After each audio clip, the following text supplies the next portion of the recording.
I'm Doug Hancock. I'm a retired Navy doctor. I was sent to Vietnam after a year of non-surgical internship, and I was joined with the 26th Marines in around Da Nang, 1968-69, and I brought my camera.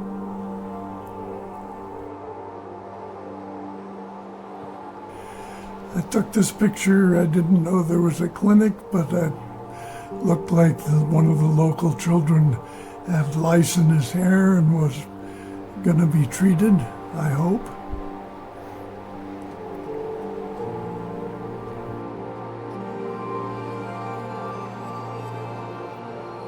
These are 4 girls that are coming to work for our battalion headquarters, and being spied upon by a Marine using the outdoor facilities.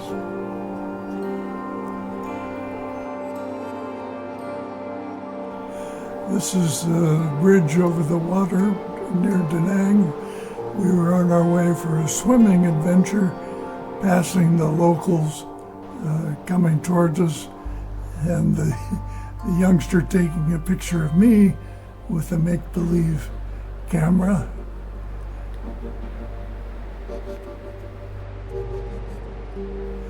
Local people coming to work.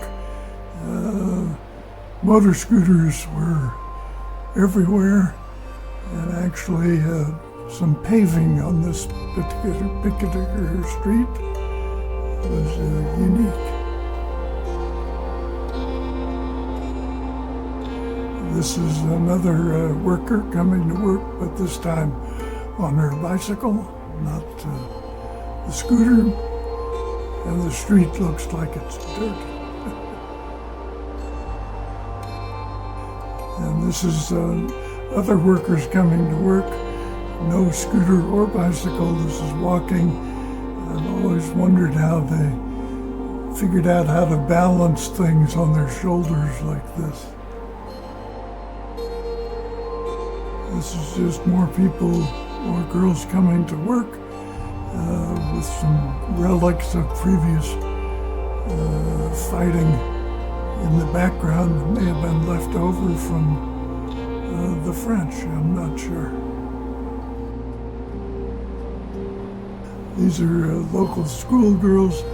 I was always amazed at how they put up with their white outfits in this hot, dusty situation.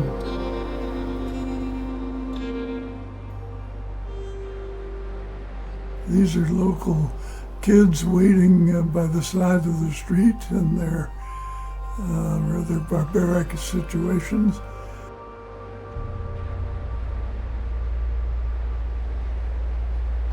This is a professional woman who was at work trying to drum up business. She didn't like to have her picture taken.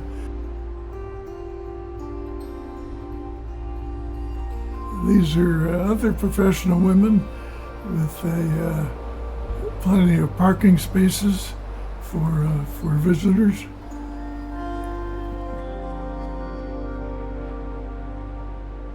And coming into the Officers Club in Da Nang, a little protected, one of the waitresses coming to work.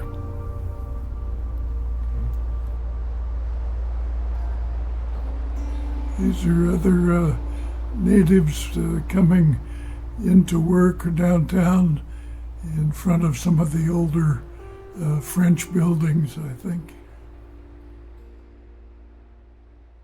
Okay. These are typical young Vietnamese women that have the suspiciously European look about them, and also an interesting view from the Marine in the background.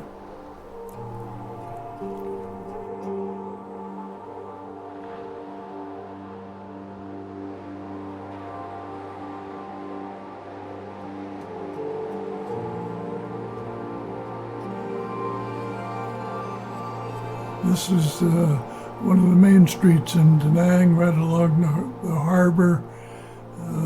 The activity during the middle of the day.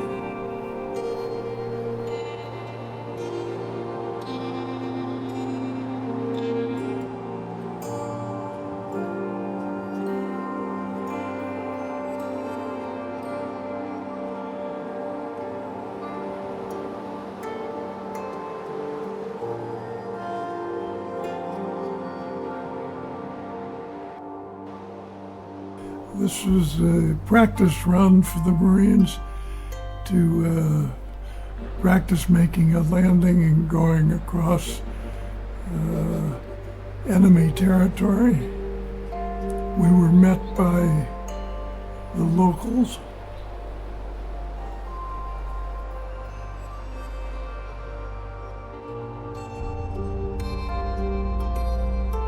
The local women came to sell their jewelry and stuff as the Marines were practicing their landings.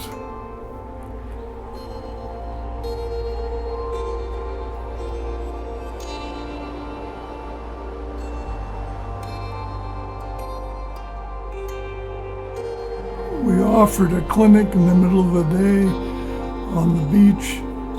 I got one of my corpsmen to take a picture of me with the patients surrounded by barbed wire.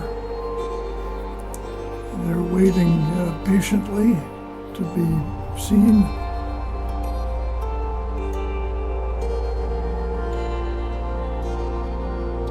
This was part of the practice run where the Marines were picked up and then landed on the beach and then made a excursion across the rice paddies, practicing.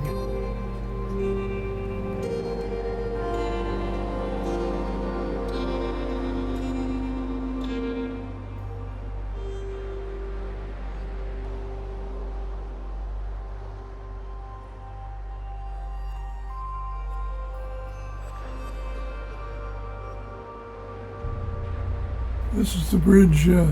Previously we had a picture of the kids on the motorbikes. This is a bridge across the inlet river in Da Nang.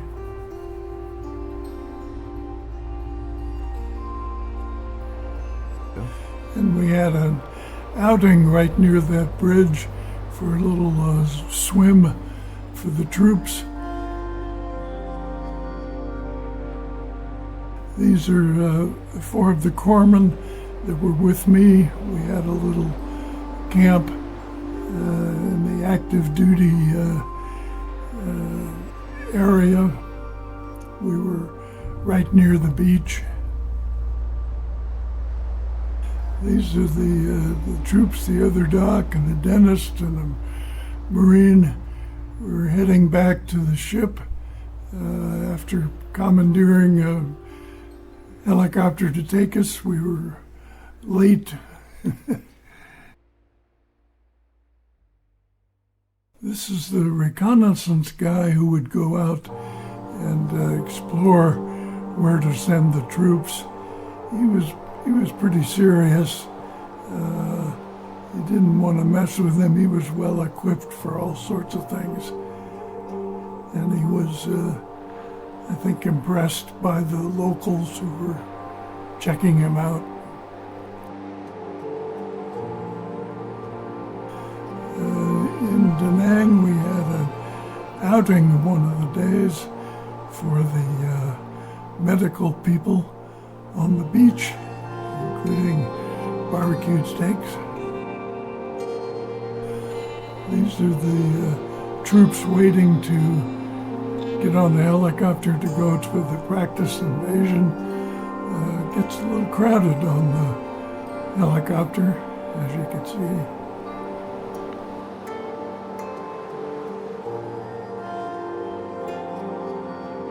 This is a helicopter taking me out to the ship, seeing another helicopter and the rifleman was sitting right by the door as well while I stood up and took a picture.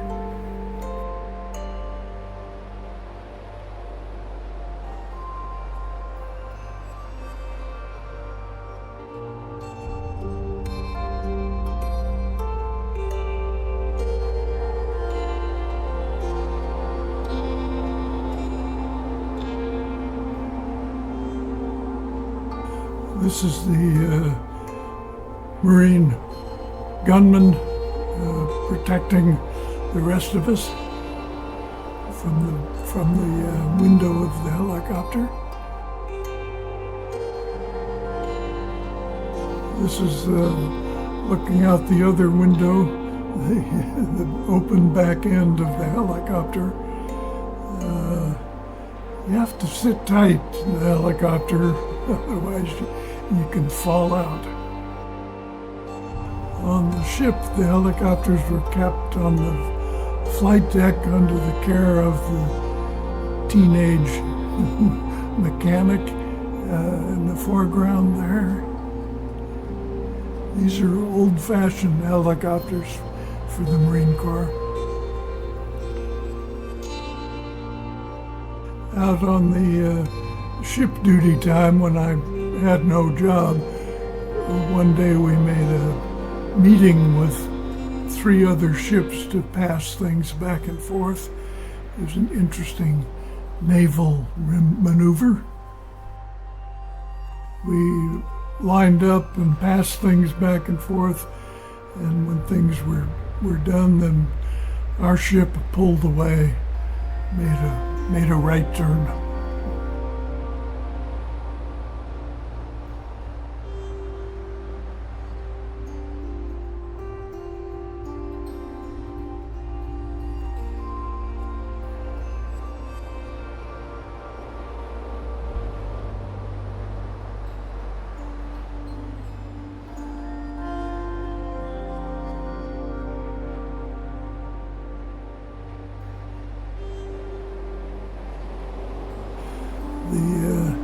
The captain is in the lower right corner. I think he's watching to see if his boys can pull off this meeting of the ships without crashing.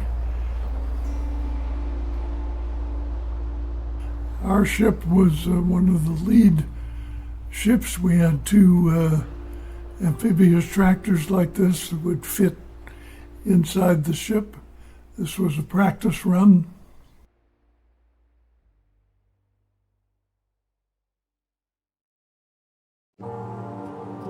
These are the boys that were maneuvering the landing craft in their government-issue swim trunks.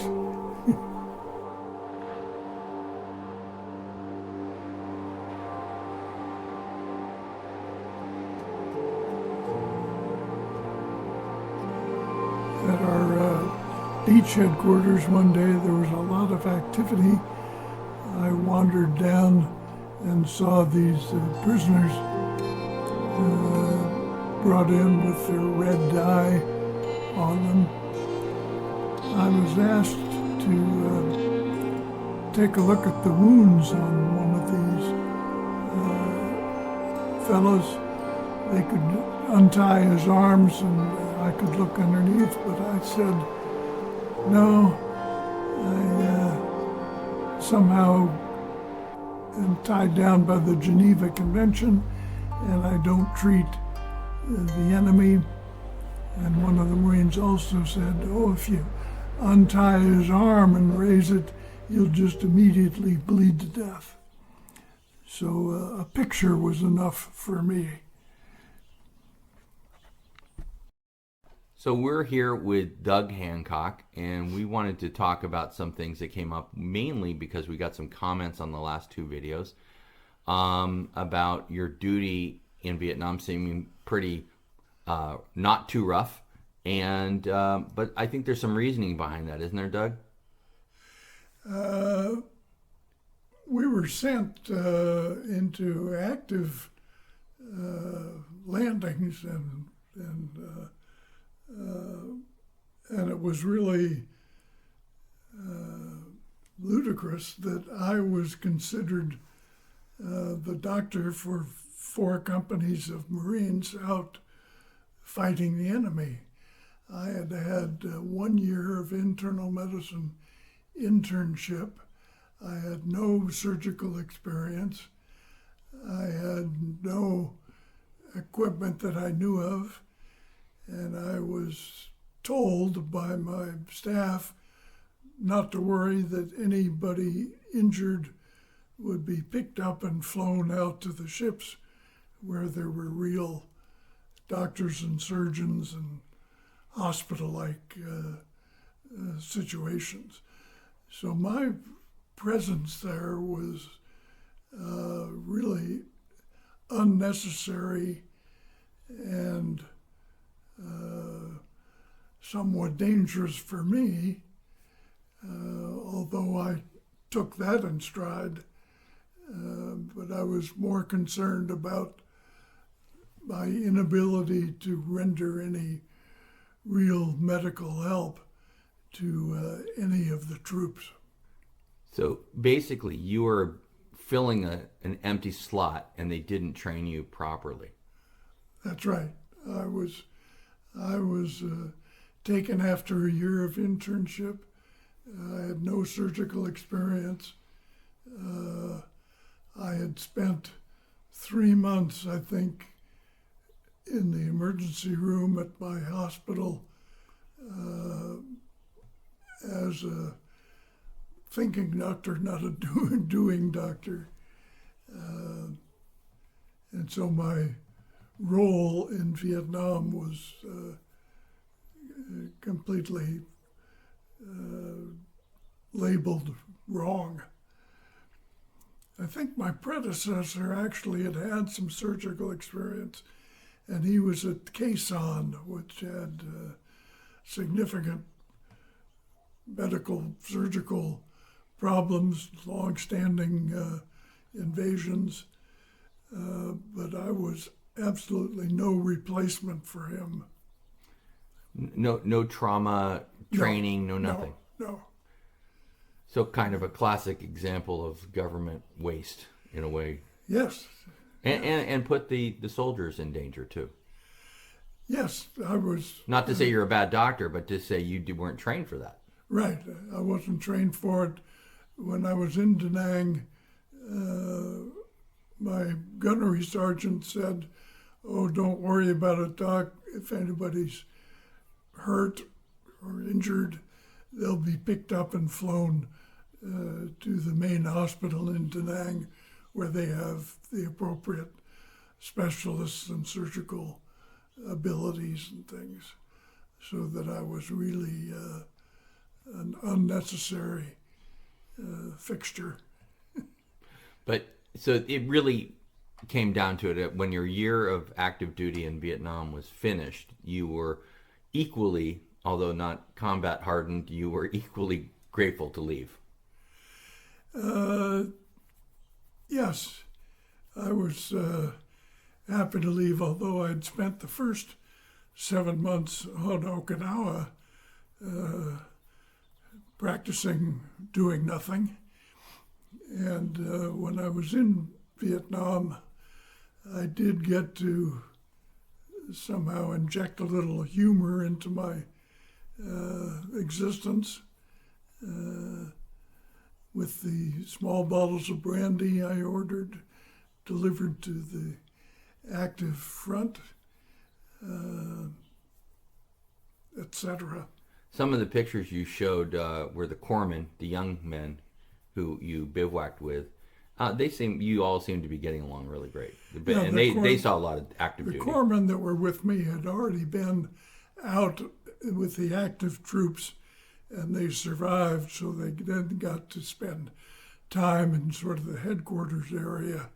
They were all great guys, amazingly trained, and I would turn to them if I ever had a question of what to do about this or that medical problem. They were infinitely better trained and knowledgeable than I was. Did you keep in contact with anybody from your time in the military? No, I actually, there was one officer who ran the beach landings headquarters. He's the one that had the refrigerator in his tent and would invite me over for a cold beer. But he's the only one that I've kept up with, and he passed away a year or two ago. I really have no contact with any of the others. Well, I want to tell the audience thank you for watching Doug's journey and your attention to his photographs, which turned out to be, some of them, fantastic. Anything you want to say to the audience, Doug? No, it was, I've had these pictures on slides for a number of years. Several years ago, somebody told me I should put them on CDs, and then somebody told me I should somehow get them on a computer. Those were in the times when I could actually figure out how to do that. Since then, they've been on my Mac screen, but I've never put them together until this adventure. Well, it was fortunate that you said that one day to me, do you want to see my pictures of Vietnam? And I said, yeah, I do want to see those. So anyway, thanks, Doug. And thanks to the audience for keeping up with Doug's photos and his journey. Appreciate it. Bye-bye.